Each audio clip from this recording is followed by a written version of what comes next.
folks, my name is Jen, and today I want to chat a little bit about the books that I read in July. So I read 12 books in July, and I also DNF'd a whole bunch as well. So we're gonna go in basically chronological order of when I read everything. Okay.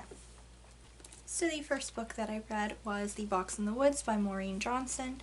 This is book 4 in the Truly Devious series, although it's not technically connected to the original Truly Devious mystery. However, it is following some of the main characters, such as Stevie Bell, the amateur detective who has been invited to a summer camp in... So I thought it was in Pennsylvania. It's not. It's actually in Massachusetts. Summer camp in Massachusetts, where back in the 70s a terrible crime took place, and it has been unsolved since then, and Stevie is invited to go there with some of her friends to finally solve the case. So overall, I really enjoyed this. I get a little nervous sometimes when there's an offshoot of a popular series or anything really, books or movies, because a lot of the times the hype for it's so up there, and in my head I'm thinking this is going to be amazing, and it just never holds up as much as the original.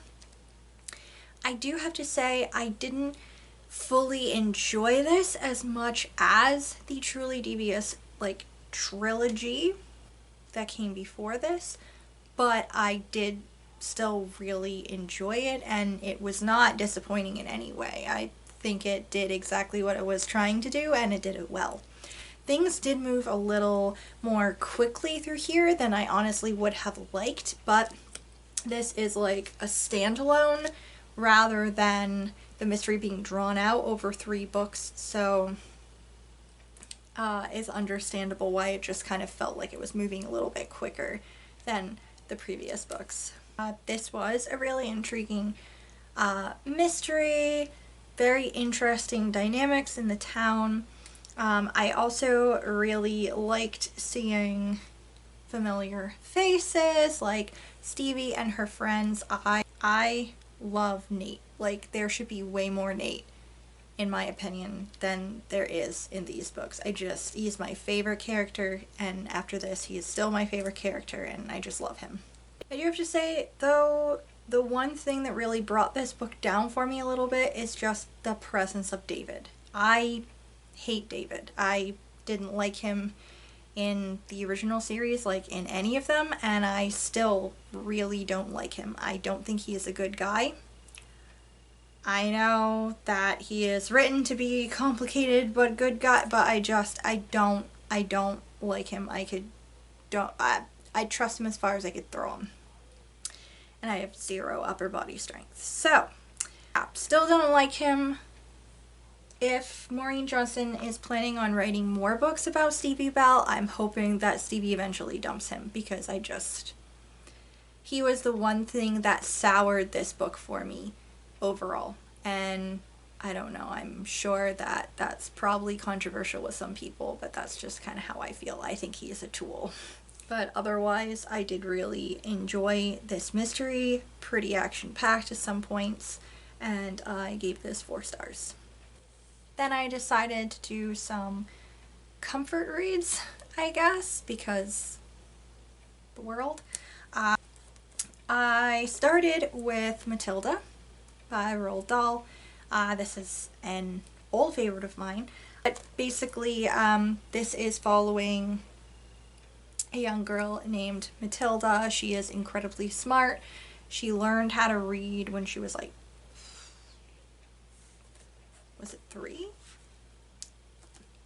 I think she was 3, and she taught herself how to read. She loves learning, she loves reading.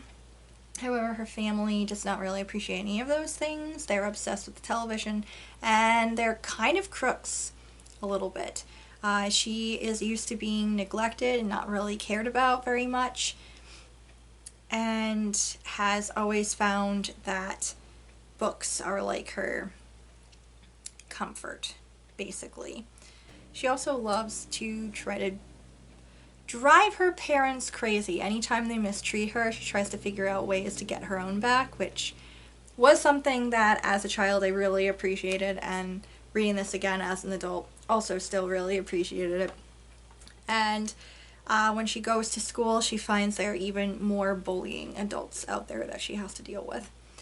I loved this reread. I meant to go watch the movie again. This is my original copy. You can see it's a special edition from the Scholastic Book Fair when I was a kid. I just really loved this. This felt like really comforting. Like, the vibe of this book just felt like sinking into warm blankets with a hot cup of tea and just feeling super content and at home, and like, I don't know, I just really loved revisiting this. It is a really fast moving book, not in like a bad way or anything. I think in a very good way. It's very fast moving. It's full of that like classic Dahl humor, just absolutely hilarious. I do have to say I noticed the darker things in here more than I had as a child. There is, of course, children being not like kind of neglected, being mistreated. You've got a headmistress who abuses people. There's talks about a character who supposedly committed suicide, but it's possible that he was actually murdered and it was made to look like a suicide. So like that kind of stuff in there is in here, and I guess I really didn't notice that as a kid because they weren't like, it's not something that I really knew much about or really had any kind of like reaction to it all. And then reading it again as an adult, I'm like, oh, that's kind of dark. But it's not in like a bad way or anything. It's just, you know, things you notice as you get older that maybe, you know, you didn't notice when you were younger. I love Matilda. She is spunky, sassy, so super smart. And yeah, I just loved seeing her life again, basically. And even though I no longer like identify with her, I could still like remember as I was reading this like how much she meant to me as a small book-loving child who thought that, you know, a lot of the times adults were unfair. So yeah, it was just, I don't know, a balm on my soul, basically, is what this was. I give this 5 stars. Then I reread some more Dahl, the first of which was Charlie and the Chocolate Factory. This is, of course, about Charlie Bucket. He is, and his whole family actually, are really struggling. They're very poor. And when his father loses his job, things go from bad to worse. However, he is lucky enough to be able to win a golden ticket. The local chocolate wizard extraordinaire, Willy Wonka, has started a contest and put out into the world 5 golden tickets, and these get whoever wins them into the chocolate factory and a lifetime supply of chocolate. So Charlie, as well as 4 other children and their parents, basically, except for Charlie, he brings his grandfather. They all go on a very eventful tour of the chocolate factory. This was a great reread. This is another one that I meant to like rewatch the movie too after I read it, and I just never got around to it, so I have to do both of those soon. But this was great reread. I really enjoyed it. Hilarious poems that are like the songs by the Oompa Loompas in here. Really fun characters. Damn, though, I will say, I forgot how much Roald Dahl apparently loathed television. Like, he just really, like, he just goes on rants about television. Like, he has multiple characters go on rants about television. So he really did not like it, I guess. But, yeah, that was a lot of fun. Willy Wonka is most definitely probably a psychopath, but I'm here for it. He's an entertaining psychopath. I thought, you know, this is a very fun adventure that tries to send a message in like a funny way, and the entire time this made me very hungry. So yeah, really, really enjoyed this reread. I do have to say though, if anyone else is like, I don't know, I feel like this is a very niche thing, interest, but if anyone else is really into Britcoms, especially older Britcoms, I don't know, for some reason the entire time I was like reading this, anytime like Charlie Bucket, like the Bucket family came up, all I could picture in my head was Hyacinth from Keeping Up Appearances going, you know, it's Bouquet, not Bucket. So I don't know, I'm probably just sharing more of my nerd card here a little bit. I gave this reread 5 stars. Then I decided to do a reread of Charlie and the Great Glass Elevator, also by Roald Dahl. This one I did not enjoy as much. So this is following the events in Charlie and the Chocolate Factory. Charlie has gotten into the Great Glass Elevator with his Grandpa Joe and Willy Wonka, and they end up crash landing into the Bucket household and taking the rest of the Bucket family into the elevator. They mean to go back to the Chocolate Factory, but due to some circumstances, aka his other grandparents being assholes, the elevator ends up going into space instead of back to the Chocolate Factory. Totally improbable, but you know what? It's a kid's book. You can't just, logic kind of leaves a little bit. So they all end up in space for a little while, encountering adventures there as well. And it's, I really liked those bits, but I really liked the fantastical elements. I particularly liked the situations that they got into in space. I thought those were very entertaining. I also really liked, it felt like there was, later on in the book, there was a nod to a couple of, like, myths and legends, which was very interesting to see. Yeah, it was a lot of fun. It has the same quirky characters and introduces some more. There's definitely some social commentary, some of which had me really cracking up. So the Americans have built a international space hotel, basically. This is it looks a little phallic, don't mind it. So this is the International Space Hotel, Space Hotel USA, excuse me. So yeah, basically the astronauts along with the hotel staff are on their way up to the hotel. So this group kind of encounters them as well, and everyone's watching this back in the White House, basically, and the president's a nitwit, and that's another thing entirely, is interesting. But there's this one part they're talking about, oh my gosh, these like random people, because they don't know who they are.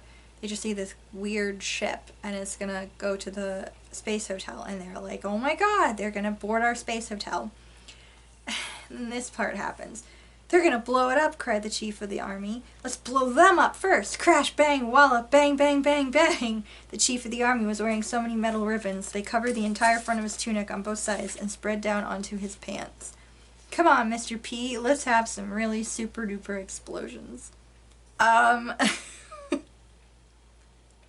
I don't know. I feel like that was definitely a little bit of social commentary, and just based on the timeline of when this was written, in the 70s, and just I don't know. I found it to be pretty funny. I'm sure it's probably gonna offend somebody out there, but I thought it was really funny that, like, oh, we don't know what's happening. Oh, let's go blow it up. Kind of a fatalistic sense of humor, maybe. I don't know. I thought that was funny. Not funny, but not funny, but also, yeah. Do you get me? It just feels accurate in a sense. That's where it's funny, but also very not funny. One of those, yeah. I will say, though, there is a section not too much further in here, though, where there is some sudden, like, racism that was not great and kind of overall soured my rereading experience. That wasn't too great. Like, I don't really know what Mr. Dahl was thinking about that exactly, because that wasn't great.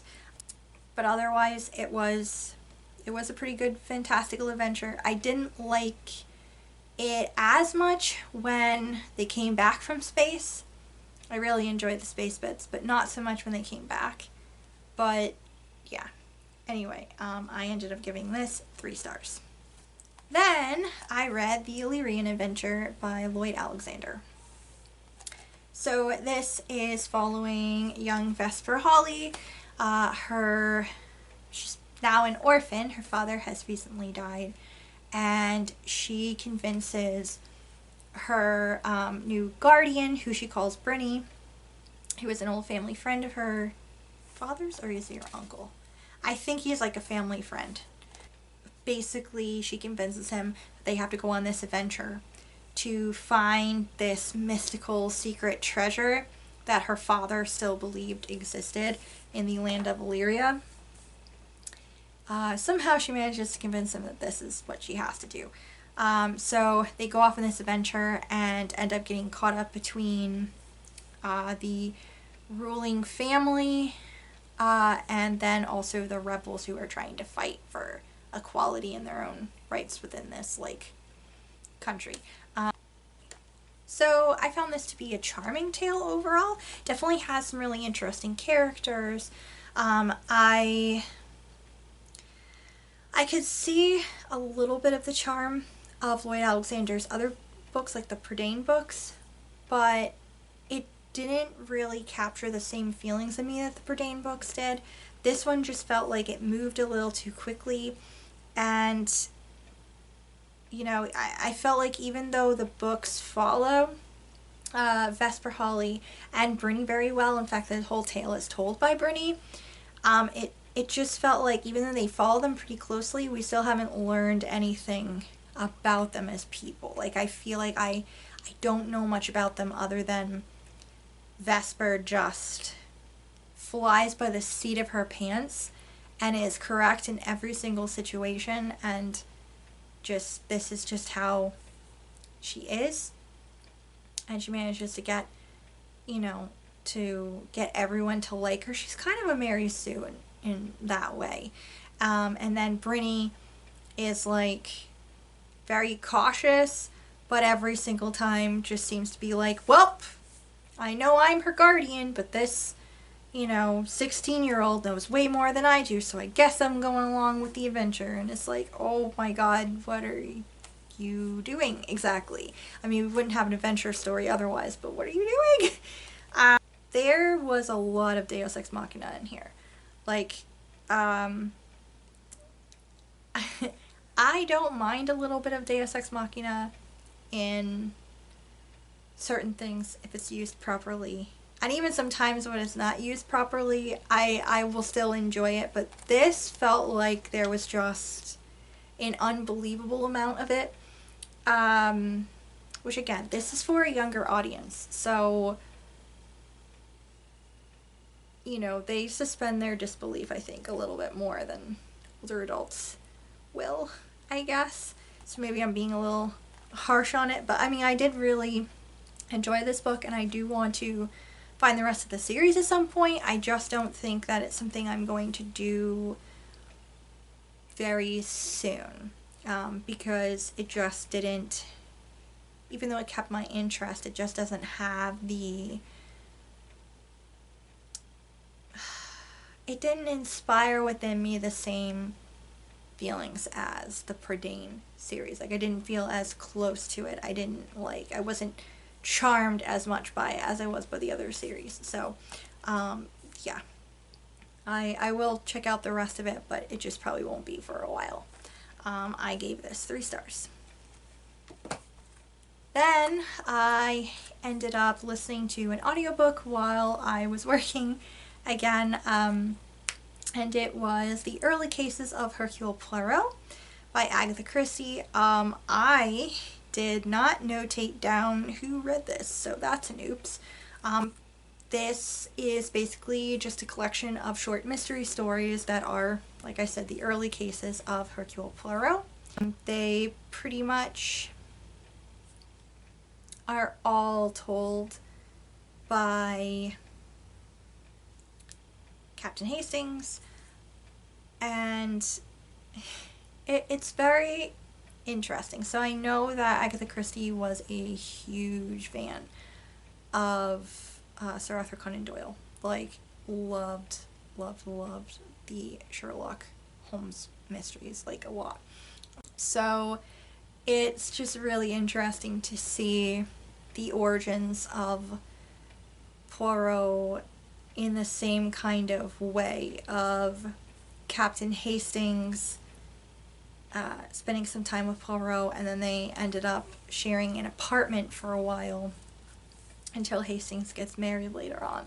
But they shared an apartment together, and he was there to go along to consult, like, the whole time, and Poirot's always like, Hastings, sometimes you say the obvious, and that's pretty great, but other times your conclusions,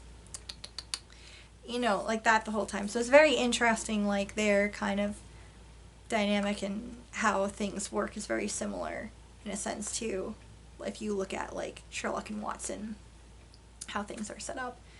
Although, then again, Poirot works in different ways than Holmes does, of course.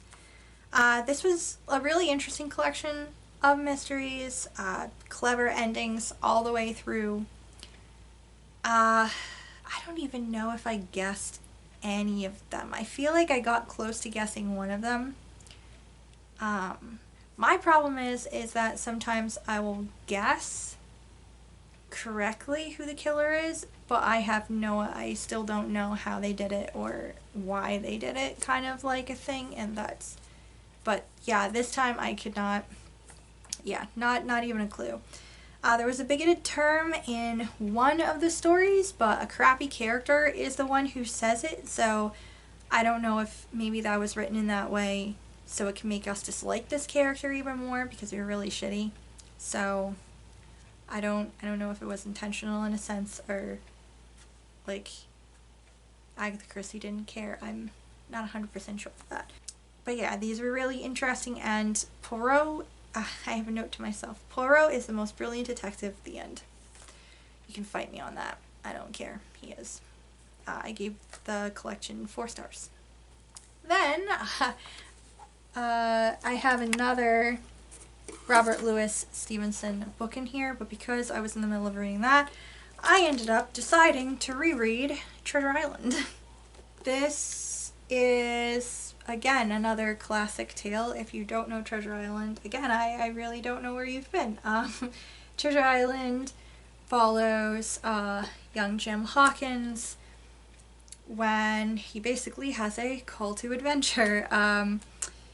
He and his family have put up this crusty old pirate at their inn called the Admiral Benbow, and they are pulled into an adventure after this man is attacked and then dies, and they find among his possessions a treasure map, and off Jim goes as cabin boy upon the Hispaniola with his family friend, the good Dr. Livesey, and basically a whole bunch of other like funky characters, including the jovial but mysterious one-legged pirate named Long John Silver.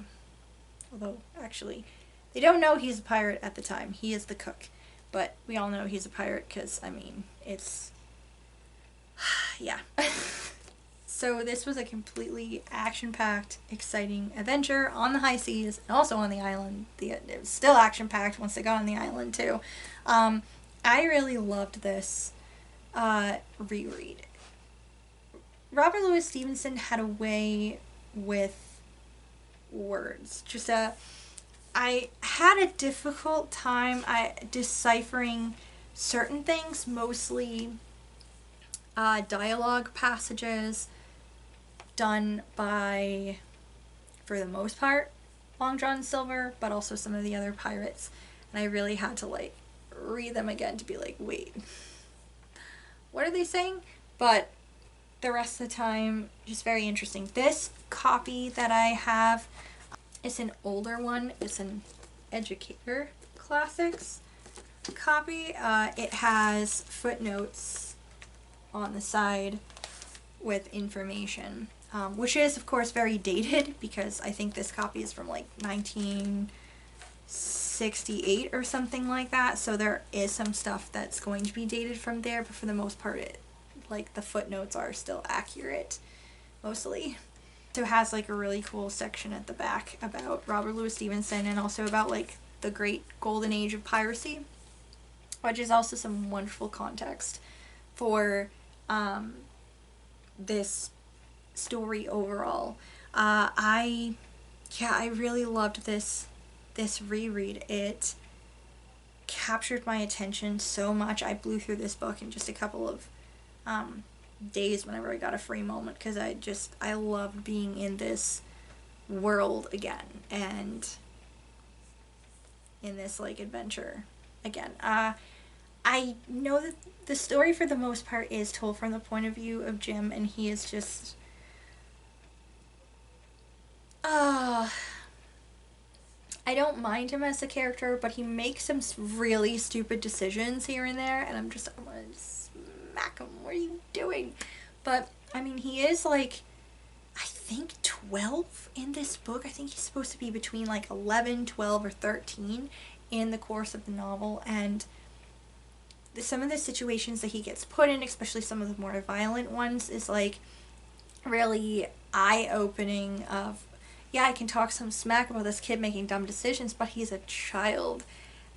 And I know that they kind of expected children to grow up really fast back then, so it's like, but he's still a child, so it's like interesting. And I don't know, like that thing, I guess it never really occurred to me back when I first read this, how young he is and the situations that he put in, and I just thought about it more on this read through, and it was like, wow, that's interesting. There's some great characters in here, really humorous bits. They're a little more subtle in the humor, but they're still really great.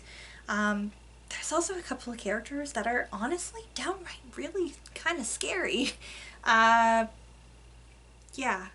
Overall and it was really fun because certain bits in here I could see where they pulled from for Pirates of the Caribbean, and it was just pretty great.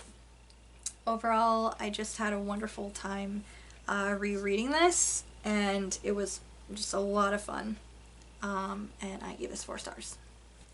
Then I read The Little Prince by Antoine de Saint-Exupery. I don't speak any French, so I'm gonna screw all of that up as usual.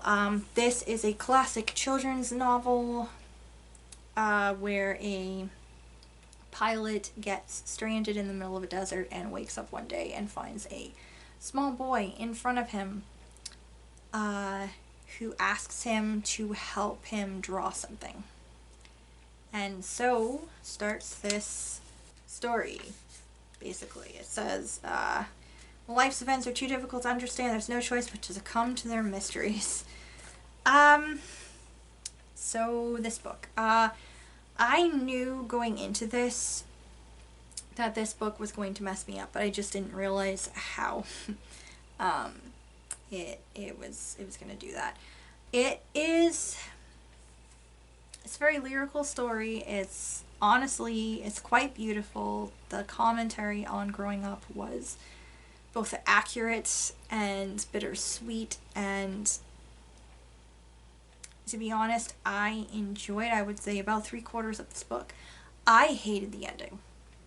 Like, really loathed it. Like, I was not expecting that ending, and I was not okay with it.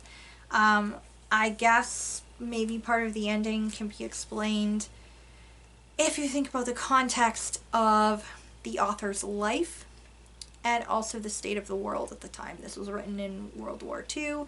A lot of people thought the world was going to end at that time. A lot of people were kind of worried about it because, like, shit was scary. So if you look at things from that context, you can understand how the ending of this novel came about, but I still really didn't like it. And, yeah, just the way that was just made me, like, it just basically negated all of the good that was in the rest of the book for me, personally. I'm not going to unhaul it. Normally when I'd have, like, feelings about it like this, it would be something that I would unhaul. But I am going to hold on to it because, I feel like this is something that I can revisit at another point. Maybe I will feel differently about it. So, yeah. But yeah,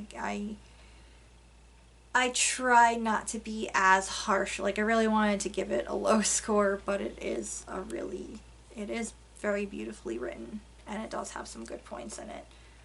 So I gave this like 3 stars. Then I read the manga classic version of the Count of Monte Cristo by Alexandre Dumas. This version is adapted by Crystal S. Chan, and the art is by Nakman Poon. I really liked the art style. I thought that it was just very well done. I really liked the look of things. I thought that it really captured different parts of the novel quite well, especially like the obsession of the Count.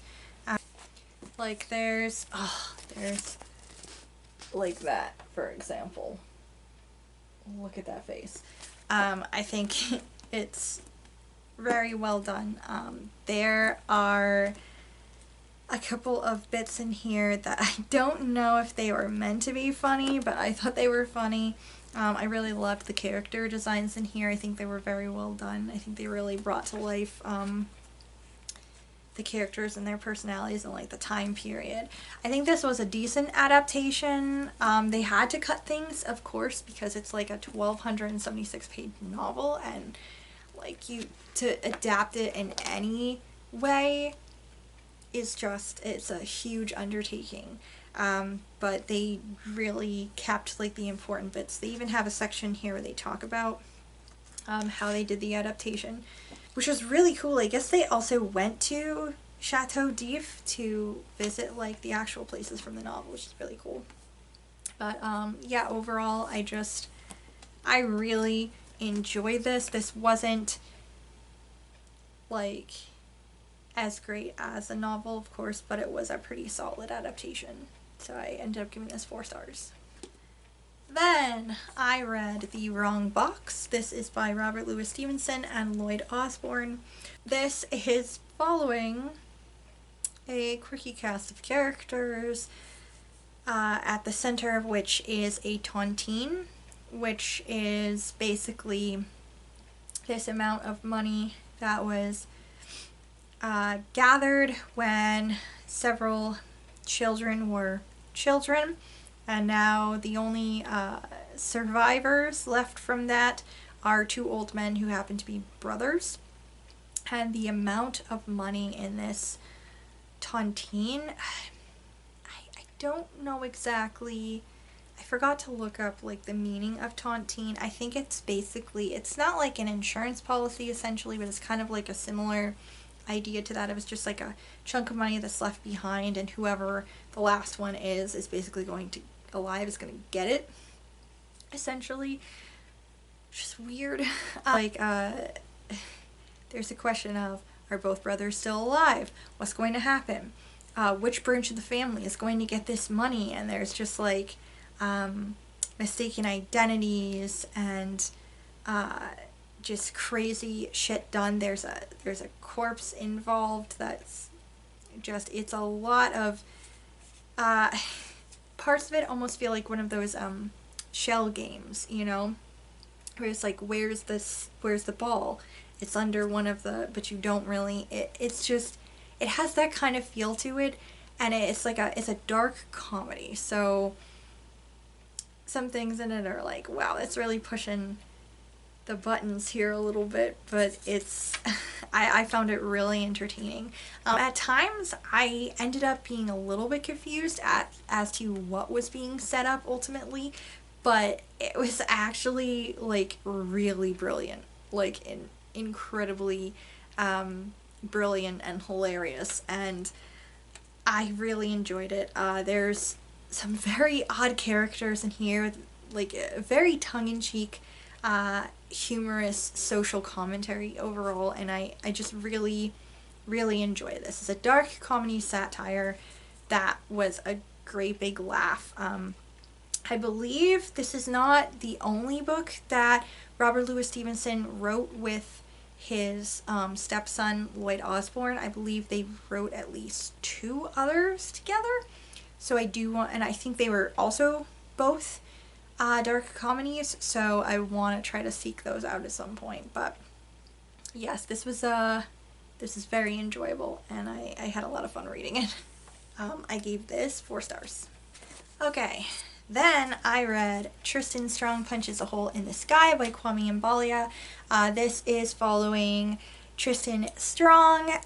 He is a wannabe boxer. His whole family, like, boxing's in their history, basically. His grandfather is a boxer and trained his dad, who was like a champion boxer when he was younger. So Tristan's expected to kind of like also do this, and he kind of messed up his last boxing gig. But to be honest, things have been pretty rough with Tristan lately. He lost his like best friend in the whole entire world recently in a bus accident, and now he is being sent down to the south to stay with his grandparents for a while to try to get over like the boxing mishap and deal with his grief a little bit better. Things go from funky to even crazier when the journal of his dead best friend, which is the only thing he has left of his best friend, is stolen by a strange creature, and this creature then disappears into a hole in the ground. Pissed off, Tristan chases after it, ends up punching this like tree where the creature disappeared with the journal, and punches a hole in the sky in this other world. He's actually transported to this other world known as Mid-Pass. In Mid-Pass live a whole bunch of people and creatures, many of whom are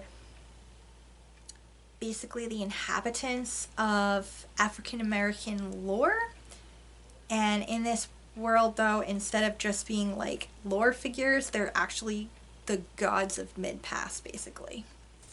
Tristan finds that he has more problems than just, you know, dealing with the loss of his best friend still, and getting the journal back. Now he also has to contend with the mess that he has made by punching a hole in the sky of this world, making the people of the world's situations a lot worse.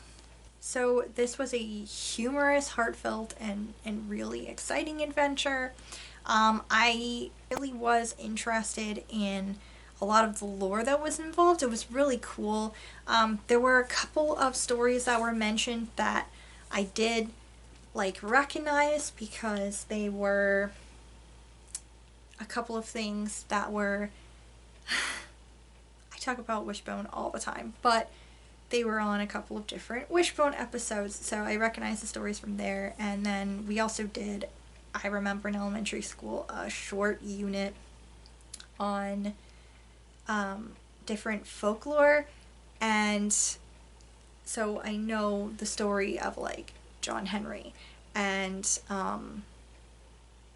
we did a little bit about Anansi and everything, so I knew a little bit about that, but there was so many more characters and things mentioned here that I'd never heard of. It was really fascinating, and yeah, that's like 3 stories out of everything that was mentioned here that I knew of, and everything else I didn't want to. So it made me really interested and makes me want to go and check out the like original tales a lot more. So I have like both, so I can learn more because they sound really fascinating, but also because I do want to continue reading in this series. I think it's just a trilogy.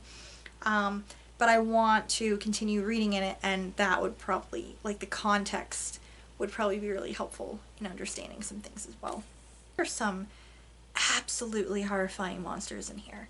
The author basically took some of the, like, worst and darkest parts of history and used it to create just absolutely horrific monsters in the world of Mid-Pass, and it is just honestly really terrifying. They freaked me out more than the idea of a giant spider like story god, so that's saying something. But yeah, I really enjoyed this. I really liked, I will say, most of the characters. The only ones I didn't really care for were Tristan's granddad, because honestly, the man's an asshole. He is terrible. Like, he is absolute. I can find no redeeming qualities in this man whatsoever, and I'm really hoping that over the course of the next couple of novels, maybe we can see redeeming qualities in him, because so far I can't see it. He just seems like a bitter, judgmental piece of shit, and he's not great.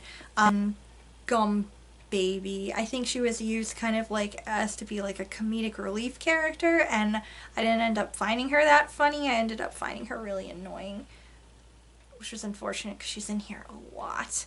But I did really like everyone else and found them, well, Brer Rabbit was kind of a jerk, but there's reasons for that. But yeah, I really enjoyed everyone else's characters, and I found this to be incredibly exciting and a really interesting world to delve into and learn more about. And I'm interested to see how the series works in the future, because we saw the world of Mid-Pass and when it's in turmoil. So I'm interested to see how it is in the future. I mean, there's probably still going to be turmoil, I imagine, but I'm just interested to see other parts of the world and see how much more fleshed out it can be in the series. But I really had a good time reading this, and I give this 4 stars. And the last book that I read in July was Lunasa, Rituals, Recipes, and Lore for Llamas by Llewellyn Sabbath Essentials. This has just like recipes, info about past traditions and new traditions for the Sabbath. Basically, it was really informative. I liked the activities that were described, and I really liked learning about the different festivals and things, especially those that take place in other places to celebrate.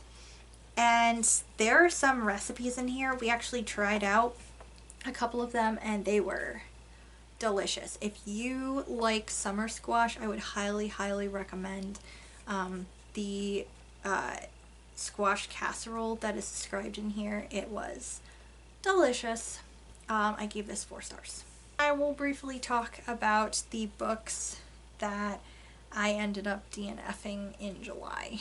So the first one that I ended up DNFing was Hidden by Fern Michaels. This is a mystery following siblings, one of whom has like, she's a little bit psychic. She's got like psychometry, basically. I bought this kind of with mixed feelings. because I've never read a Fern Michaels, and I thought maybe this will be interesting.